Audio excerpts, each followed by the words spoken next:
Hello everyone, नमस्कार। Welcome to SK Patel IAS academy. SK Patel IAS academy के इस online platform पर प्रयोगशाला परिचारक की निशुल्क ऑनलाइन बैच में मैं बीके पटेल आप लोगों का फिर से वेलकम करता हूं। आज के इस लेक्चर में हम एक महत्वपूर्ण टॉपिक की शुरुआत करने जा रहे हैं जंतु विज्ञान के अंतर्गत, जो कि है मानव शरीर के विभिन्न अंग तंत्र। और इन मानव शरीर के विभिन्न अंग तंत्र में हम आज के लेक्चर से शुरुआत करने वाले हैं डाइजेस्टिव सिस्टम से, या हिंदी में जिसको क्या कहा जाता है, पाचन तंत्र कहा जाता है। तो एग्जाम के पॉइंट ऑफ व्यू से ये जो टॉपिक है ये बहुत ही महत्वपूर्ण है। मान के चलिए यदि आपके सिलेबस में 60 नंबर का एरिया जो है वो साइंस का है, तो इस केवल पाचन तंत्र से ही 3 क्वेश्चन लगभग जो है वो आपके बन सकते हैं। तो ये जो टॉपिक है डाइजेस्टिव सिस्टम, ये बड़ा ही रोचक है, थोड़ा बड़ा भी है, इंटरेस्टिंग भी है। तो ध्यान से मैं जितनी भी चीजें इस सीरीज के अंतर्गत पढ़ाने वाला हूँ, ध्यान समझिएगा, एक भी क्वेश्चन आपका यहाँ से फिर नहीं छूटेगा। और ऐसा मैं आपको पढ़ाने वाला हूँ इमेज वगैरह के माध्यम से कि जिंदगी भर ये टॉपिक आपको याद रहेगा। तो जो छात्र पहली बार हमारे क्लास को देख रहे हैं उनसे मैं ये आग्रह करना चाहूंगा कि प्रयोगशाला परिचारक की साइंस पार्ट की निशुल्क ऑनलाइन बैच मेरे द्वारा जो है वो चलाई जा रही है। जिससे जुड़ने के लिए स्क्रीन के नीचे जो व्हाट्सअप नंबर स्क्रॉल हो रहा है वहां पे आपको अपना नाम लिख करके और प्रयोगशाला लिख करके व्हाट्सअप कर देना है। वहां पे आपको बैच से जुड़ने के लिए लिंक प्रोवाइड कर दिया जाएगा। उस बैच में क्लासेस के लिंक के साथ साथ आपको हर क्लास का, इवन इस क्लास का नोट्स भी जो है वहां पे मिल जाएगा पीडीएफ फॉर्म में। इवन पिछले हो चुके क्लासेस के लिंक और उसके नोट्स भी वहां पे क्रम से आपको मिल जाएंगे। ठीक है, तो चलिए क्लास की हम शुरुआत करते हैं। और मैं थोड़ा सा आपको पीछे लेकर के चलता हूँ। याद कीजिए, जब मैं आपको पहला लेक्चर लिया था बायोलॉजी का, उसमें जब हमने कोशिका का जो है वो आपका अध्ययन किया था, उस दौरान मैंने आपको ये चित्र जो है समझाया था कि किस प्रकार पूरे के पूरे शरीर की जो सबसे मूल इकाई है, सबसे छोटी इकाई होती है, वो होती है सेल या आपका कोशिका। ठीक है, और ये जो आपकी विभिन्न कोशिकाएं होती हैं, समान प्रकार की कोशिकाएं होती हैं, ये आपस में मिल करके टिश्यू का निर्माण करती हैं। अर्थात ये आपस में मिल करके ऊतक का निर्माण करते हैं। और समान प्रकार के ऊतक आपस में मिल करके ऑर्गन का निर्माण करते हैं, अर्थात अंग का निर्माण करते हैं। और समान अंग आपस में मिल करके ऑर्गन सिस्टम बनाते हैं, या फिर आपका अंग तंत्र बनाते हैं।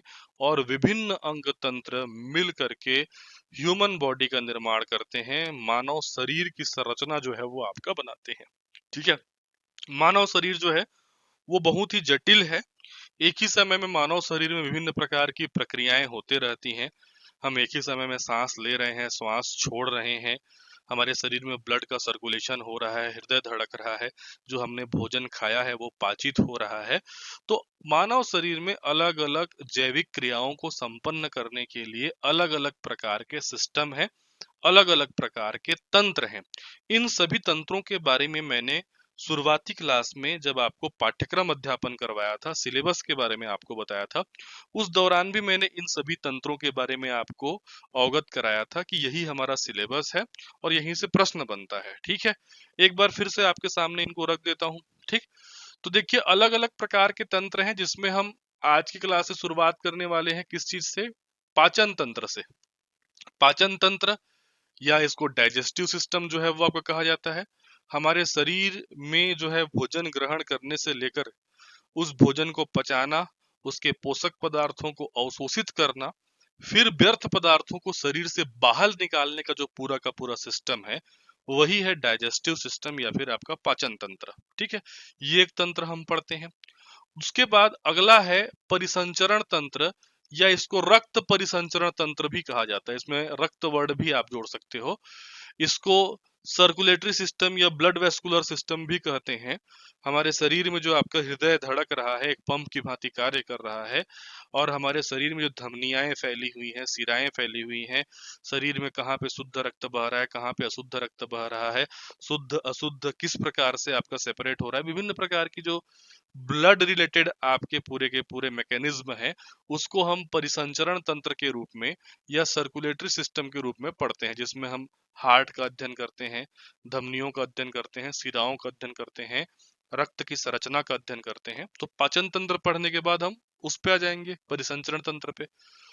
अगला जो तंत्र है उसको कहा जाता है उत्सर्जन तंत्र।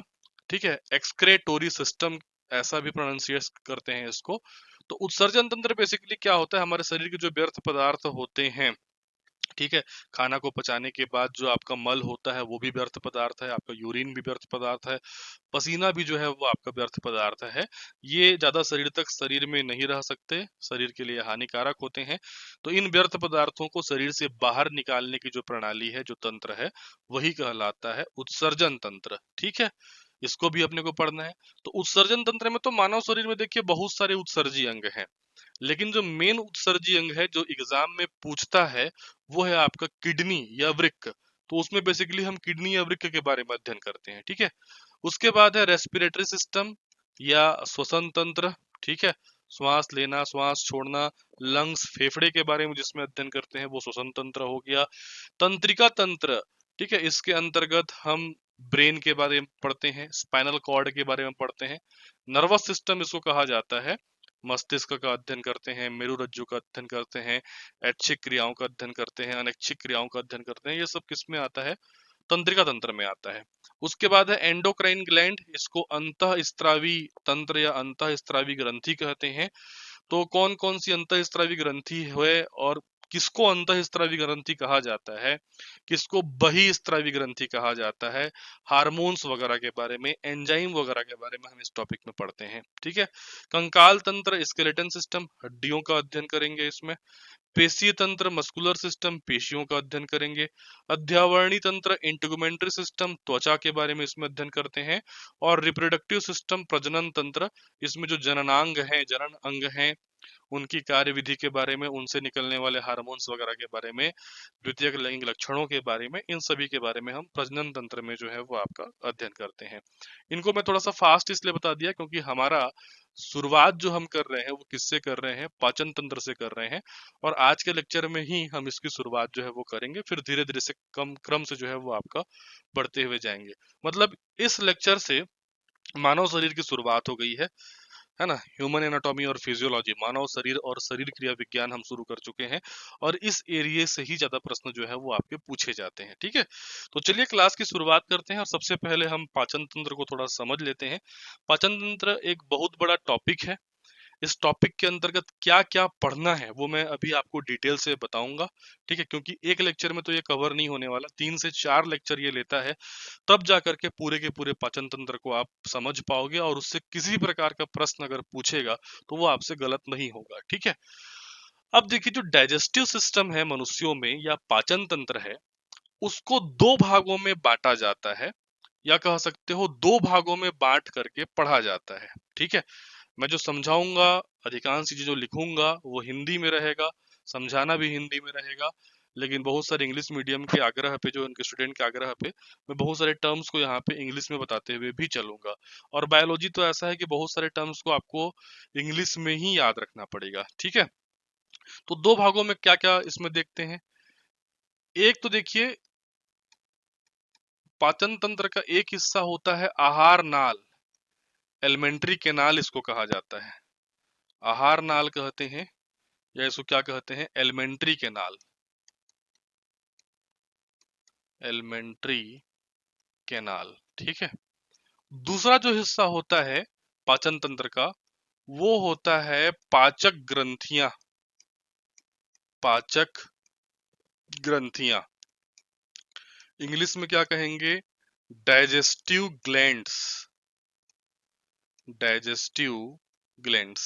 ठीक है, तो ये 2 भाग में बांट के अपन पढ़ते हैं, आहार नाल और पाचक ग्रंथियां, एलिमेंट्री कैनाल और क्या आपका डाइजेस्टिव ग्लैंड्स। ठीक है, जरूरी नहीं कि जिस क्रम में मैं बताऊं उसी क्रम में हम पढ़ें।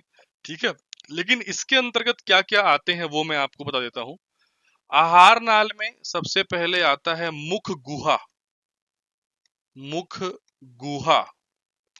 ठीक है, फिर आता है आपका ग्रसनी, इंग्लिश में भी बता दूंगा मैं। फिर इसमें अपने को पढ़ना रहता है ग्रास नली, मुख गुहा, ग्रसनी, ग्रास नली। उसके बाद इसमें हम पढ़ते हैं आमाशय, आहार नाल के अंतर्गत, ये आहार नाल का ही हिस्सा है क्या आपका आमाशय, और आहार नाल का ही हिस्सा है आपका आंत। ठीक है, आंत या आंत।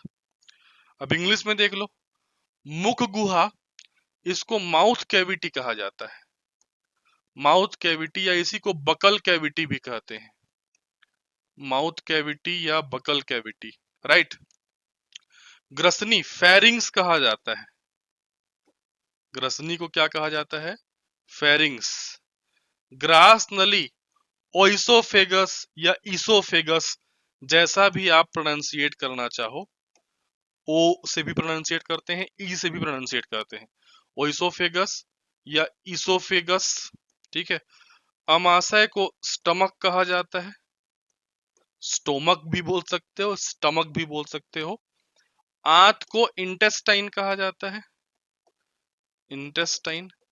फिर इसी आंत के बेटा दो भाग होते हैं, छोटी आंत स्मॉल इंटेस्टाइन और बड़ी आंत लार्ज इंटेस्टाइन।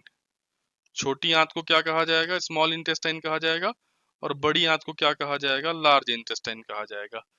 तो इतना जो आपका हिस्सा है ना बेटा, ये आहार नाल के अंतर्गत है, ये एलिमेंट्री कैनाल के अंतर्गत है। आहार नाल कहने का मतलब जहां से आप इस प्रकार से भोजन ग्रहण करते हो ना, एक नली जो यहाँ से गले से आपकी चालू हो रही है, मुख से लेकर के गले से, तो ये नली पूरा जो नीचे तक जाती है, एक्चुअल में ये सारे जो आपके अंग हैं इसी नली का हिस्सा है, इसी आहार नाल का हिस्सा है। आपका मुख हो गया, मुख के बाद ये वाला पोर्शन ग्रसनी हो गया जहां पे मेरा हाथ है, फिर थोड़ा सा इधर वाला पोर्शन क्या हो गया आपका, इसोफेगस या ग्रास नली हो गया।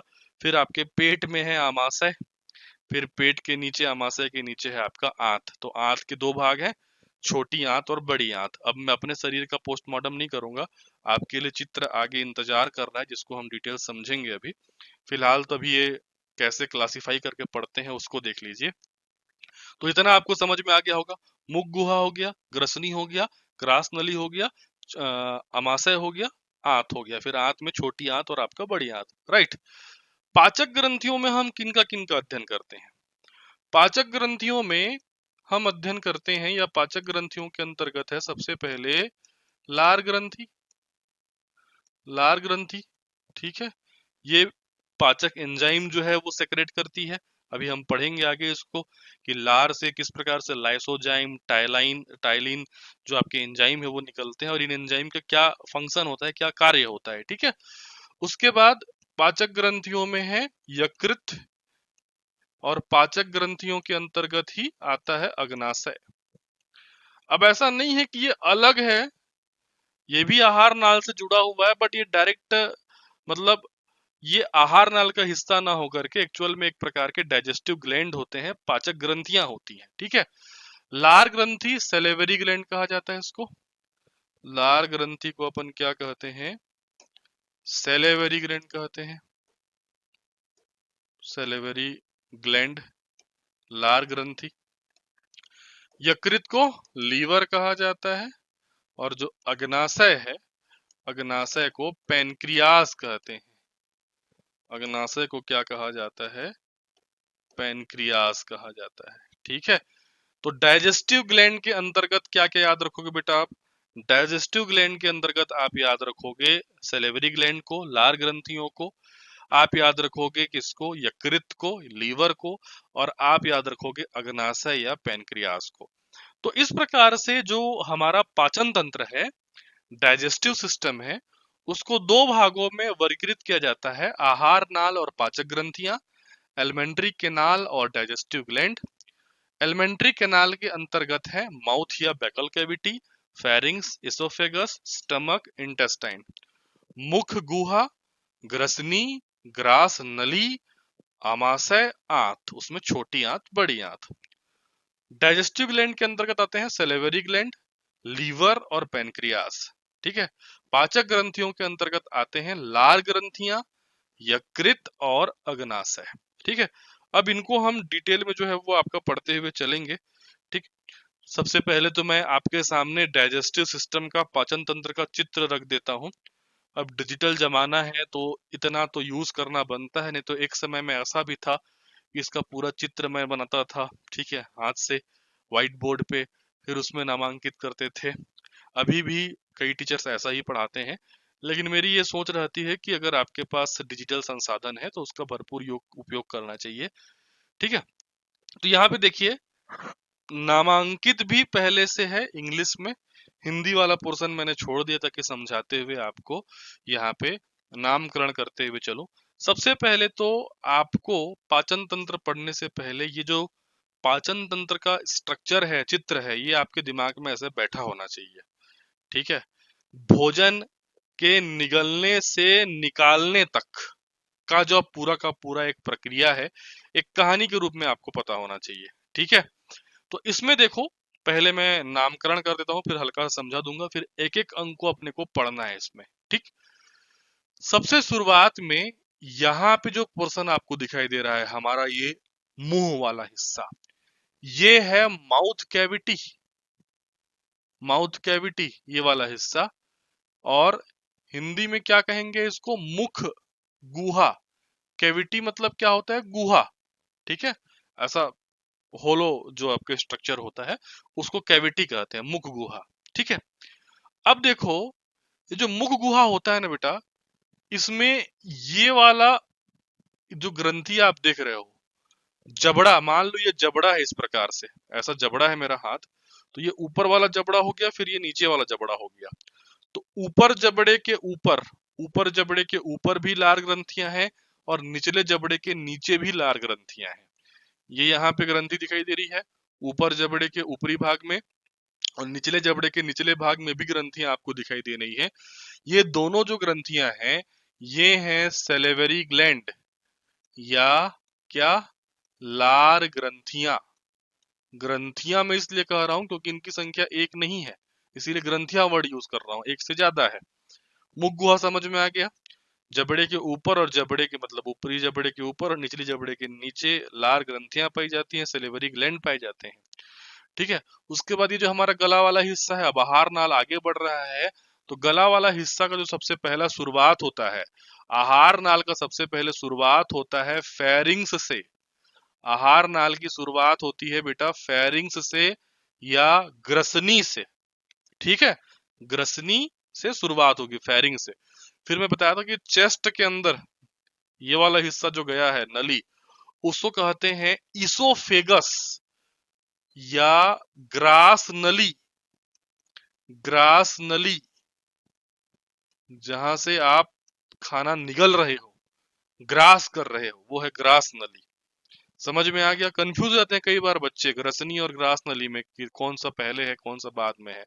अगर कंफ्यूज नहीं होना है तो देख लो, जो कम अक्षर का है वो पहले है, जो ज्यादा अक्षर का है बाद में है, अगर ऐसा याद रखोगे तो। ठीक है। पहले फेरिंग्स आएगा, फिर इसोफेगस आएगा, ग्रसनी आएगा, फिर क्या आएगा, ग्रास नली आएगा। राइट। अब हम आगे बढ़े, यहां से हमने यहां तक देख लिया। अब ये जो थैली दिखाई दे रही है, आम के आकार की जो थैली है, यही है स्टमक आमाशय। थैली नुमा संरचना है, यही है आपका पेटू। ठीक है, यही है आपका पेट, जहां पे भोजन जो है जाकर के एकत्रित होता है पाचन के लिए। Got it. तो क्या याद रखेंगे आप कि ये जो सबसे पहले आहार नाल में भोजन जाकर के जहां पे एकत्रित होता है, वो थैलीनुमा संरचना आमाशय कहलाती है या स्टमक कहलाती है। ठीक है। अब देखिए, यहाँ पे मैं थोड़ा सा स्टमक की संरचना आपको बता रहा हूँ। ये थैलीनुमा संरचना इस प्रकार से है, स्टमक। और ये स्टमक देखो ऐसा अंदर गया, और ये जो येलो कलर में ऐसा दिखाई दे रहा है, ये पूरा का पूरा संरचना ऐसा ऐसा। ठीक है।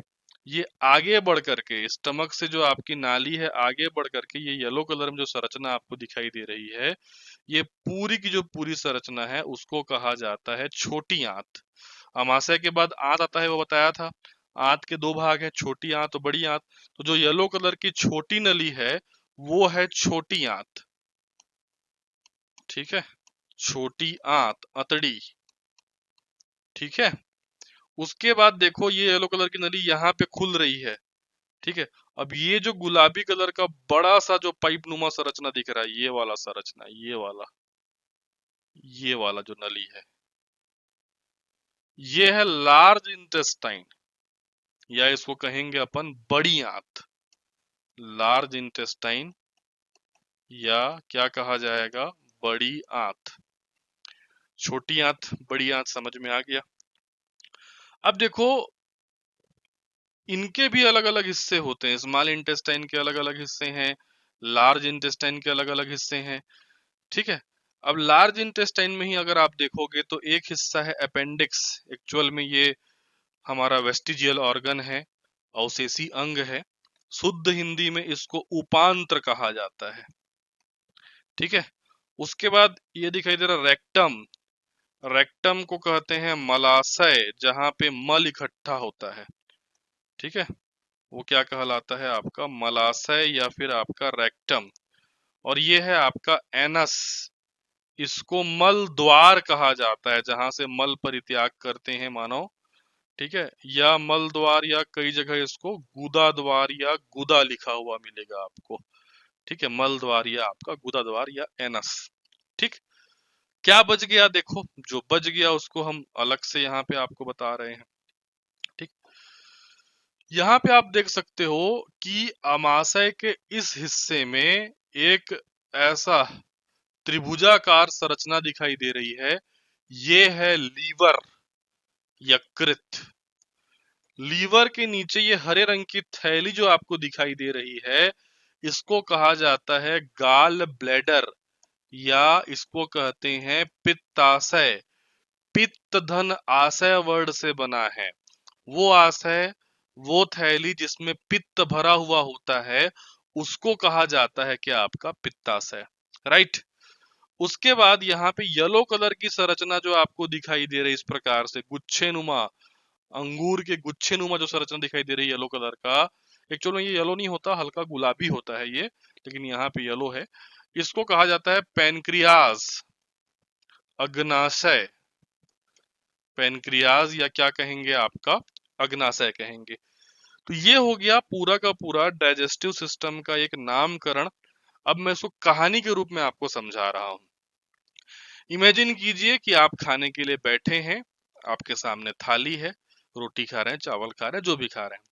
अब उसको आप जैसे मुंह में लेते हैं, मतलब आप उसको मुख गुहा, माउथ कैविटी या बकल कैविटी में लेते हैं। अब उसको आप चबाते हैं। चबाते हैं तो उसमें आपका लार जो है वो मिक्स होता है। पाचन की प्रक्रिया माउथ कैविटी से, मुंह से ही चालू हो जाती है। आप ये मत समझना कि हम उसको निगलते हैं, वो आमाशय में जाता है, उसके बाद पाचन की प्रक्रिया चालू होती है, तो आप गलत हैं। पाचन की प्रक्रिया मुंह से ही चालू हो जाती है। जैसे ही आप चबाते हैं, चबाने के साथ लार ग्रंथियां लार स्त्रावित करती हैं। आपके ऊपरी जबड़े के ऊपर में भी लार ग्रंथियां हैं, निचले जबड़े के नीचे भी लार ग्रंथियां हैं, जो कंटिन्यूअस जो है सलाइवा या लार सेक्रेट करते रहती हैं। वो आपके भोजन में मिलता है। लार में अलग अलग एंजाइम पाए जाते हैं, मैं उस टॉपिक पे आऊंगा तो आपको पढ़ाऊंगा। अब वो लार क्या करता है? भोजन को थोड़ा सा लुब्रिकेंट नेचर का जो है, थोड़ा सा उसको बनाता है, उसको लसलसा बनाता है, ताकि आप उसको आसानी से निगल सको। साथ ही उस लार में कुछ ऐसे एंजाइम पाए जाते हैं जिनमें एंटीबैक्टीरियल नेचर जो है वो पाया जाता है। रोगाणुनाशक होते हैं, तो कुछ कुछ रोगाणु आपके मुंह में लार ही उनको नष्ट कर देता है। उसके बाद जैसे ही बेटा आप उसको निगलते हैं, निगलेंगे, फिर वो कहां से होते हुए ग्रसनी, यहाँ गले में ग्रसनी से होते हुए कहाँ जाएगा? ग्रास नली जाएगा। फेरिंग से कहाँ जाएगा? इसोफेगस जाएगा। और ग्रास नली में, ग्रास नली की दीवार में जो होता है ना, श्लेष्मा रहता है, म्यूकस, एक प्रकार का चिपचिपा पदार्थ, वो निकलते रहता है। वो भोजन को धकेल करके इस थैली में, आम की संरचना की जो थैली है ना, इसमें पहुंचा देता है, अमाशय में पहुंचा देता है। आपका भोजन कहाँ पहुंच गया? ठीक है, चलो भोजन को पहुंचा देते हैं। हमारा भोजन यहाँ अमाशय में पहुंच गया यहाँ पे। ठीक है।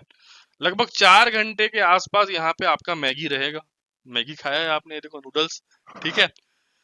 अभी जो अमाशय होता है ना, अमाशय में हाइड्रोक्लोरिक एसिड होता है, HCl होता है, गैस्ट्रिक जूस होता है, जठर रस होते हैं, सभी को हम आगे पढ़ेंगे।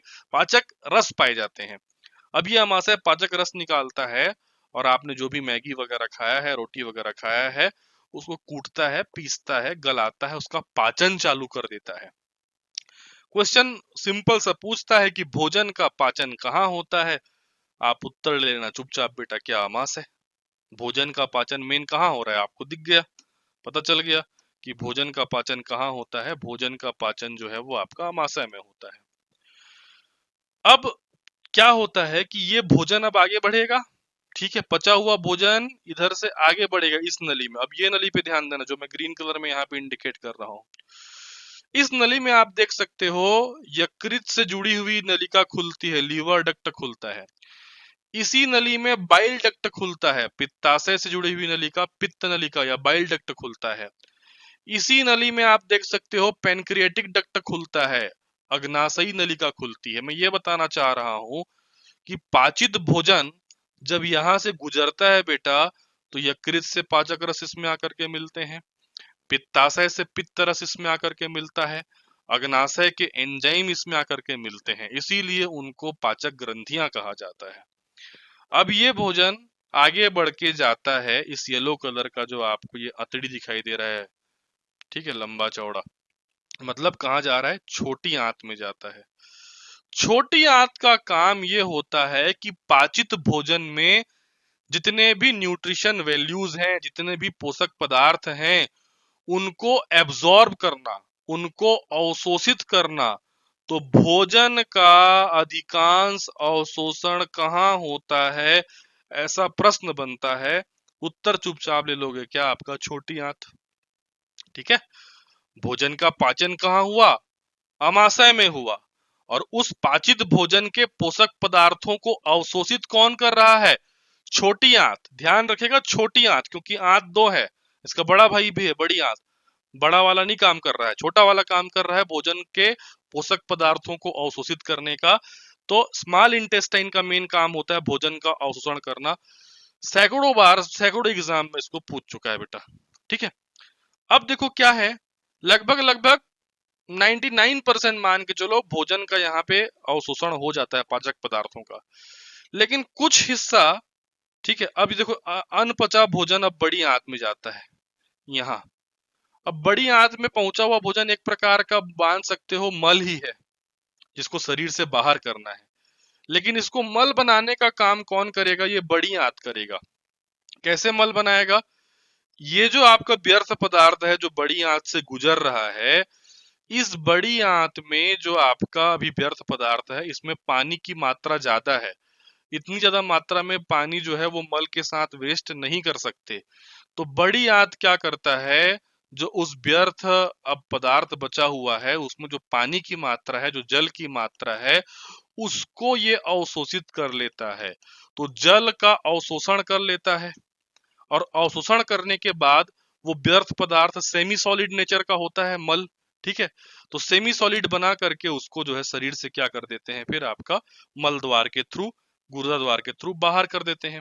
ये बार बार आके मलाशय में इकट्ठा होता है मल, रेक्टम में, और समय समय पर एनस के द्वारा या मल द्वार के द्वारा, गुर्दा द्वार के द्वारा शरीर से बाहर कर दिया जाता है। तो एक चीज आप याद रखना, अगर आपको पूछे कि भोजन का अधिकांश अवशोषण कहाँ होता है, तो आपको उत्तर लेना है छोटी आंत। लेकिन अगर बेटा जल वर्ड लिखा रहेगा कि जल का अवशोषण कहाँ होता है, उस समय आपको उत्तर लेना है बड़ी आंत। क्लियर है, इतनी बातें आपको क्लियर हुई। ठीक है,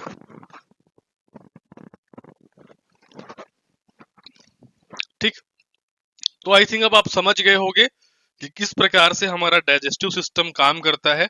तो आप ये मत समझना कि पूरा का पूरा डाइजेस्टिव सिस्टम मुझे आ गया है, ये केवल ट्रेलर मात्र है। अभी एक एक ऑर्गन को अपने को जो है वो पढ़ते हुए जाना है पाचन तंत्र के अंतर्गत। ठीक है, अगर आपको दोबारा देखना है, दोबारा सुनना है, थोड़ा सा वीडियो पीछे कर लेना, फिर आप सुन लेना। दोबारा बोलूंगा तो फिर टाइम जाया होगा, मैं आगे बढ़ता हूँ।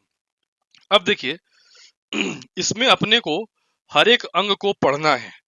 क्या क्या पढ़ना है एक बार मैं आपको बता देता हूँ, ठीक, कि पाचन तंत्र की पूरी प्रक्रिया जो है किस प्रकार से होती है। सबसे पहले तो बेटा एग्जाम में पूछा जाता है पाचन के चरण, कि भोजन, जब आपका भोजन का पाचन होता है मानव शरीर के द्वारा, तो वो किन चरणों से गुजरता है, वो चरण एग्जाम में पूछे जाते हैं। ठीक है, इसको मैं बच्चों को याद करवाता हूं, आई डाड, आई दाद। ठीक है, अब ये आई दाद क्या है मैं आपको बता देता हूं। ठीक, पहले तो पाचन के जो चरण होते हैं वो 5 चरण होते हैं, ये दिमाग में बिठाइए, पहला, दूसरा, तीसरा, चौथा, पांचवा। I for ingestion. ठीक है। डी फॉर डाइजेशन, हिंदी में भी बता दूंगा, digestion.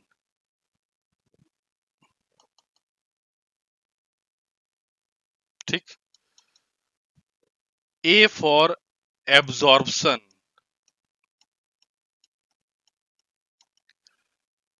Next A for assimilation,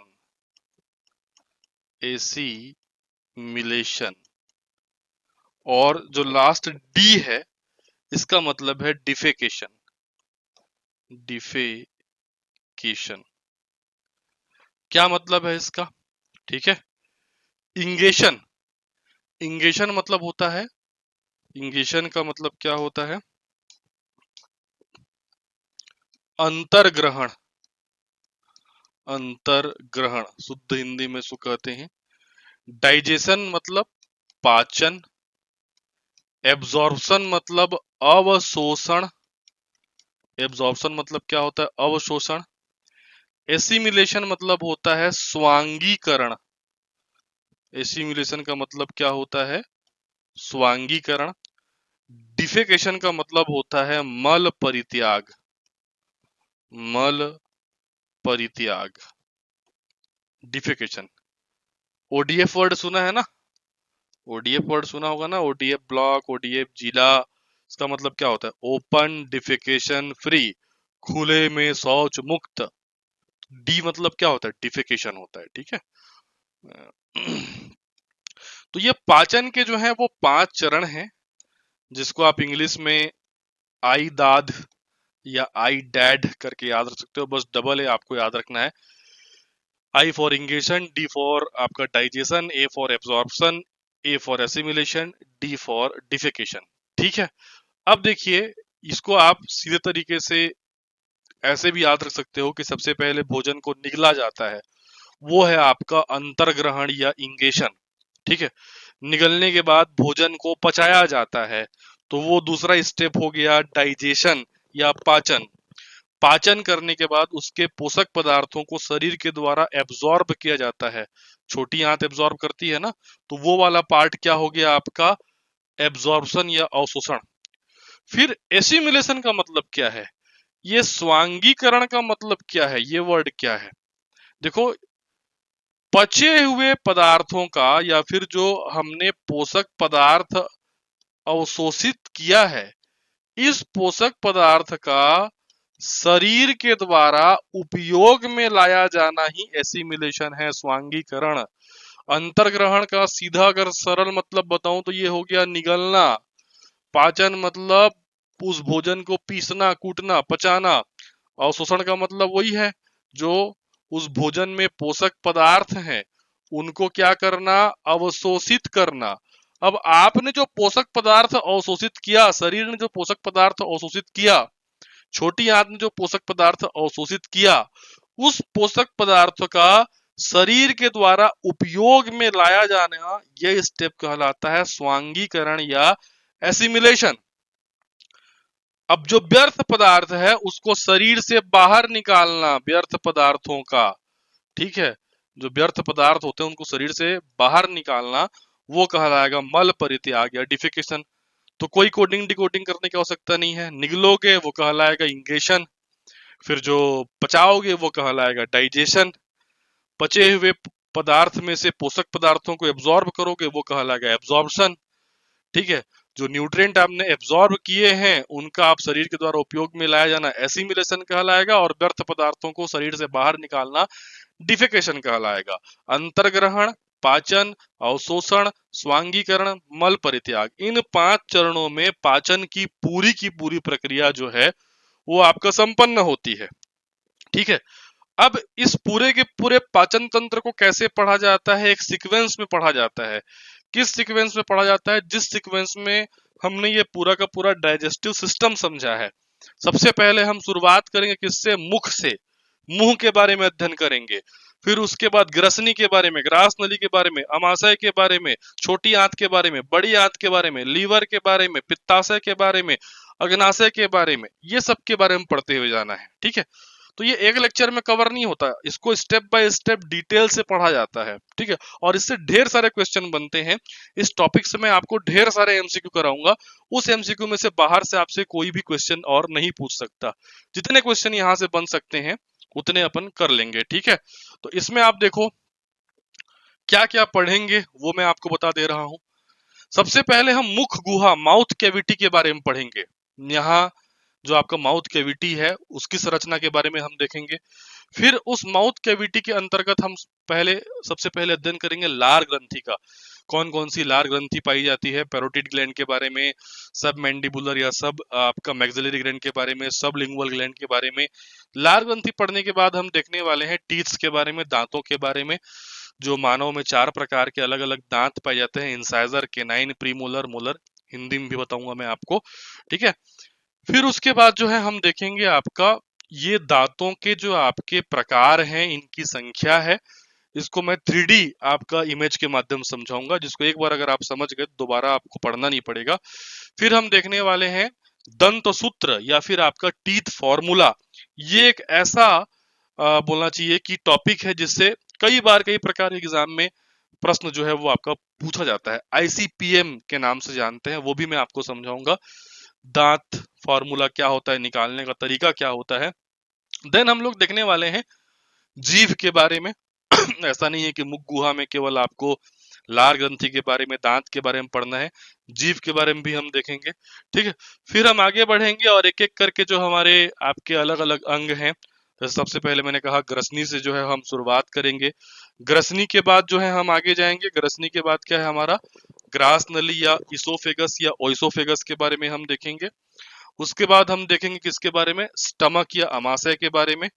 then अपने को देखना है छोटी आंत, स्मॉल इंटेस्टाइन के बारे में।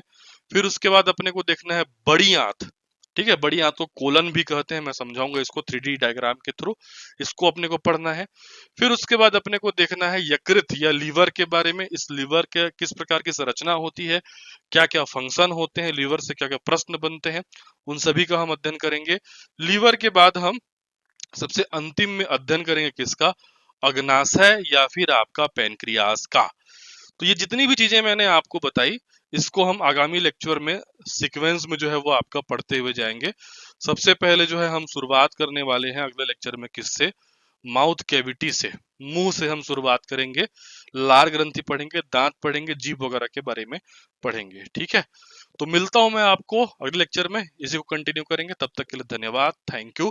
और जो छात्र अभी तक हमारे इस बैच से नहीं जुड़े हैं, स्क्रीन के नीचे जो व्हाट्सएप नंबर दिखाई दे रहा है वहां पे आप हमको व्हाट्सएप करिए और आपका जुड़ जाइए। मिलते हैं अगले लेक्चर में, थैंक यू।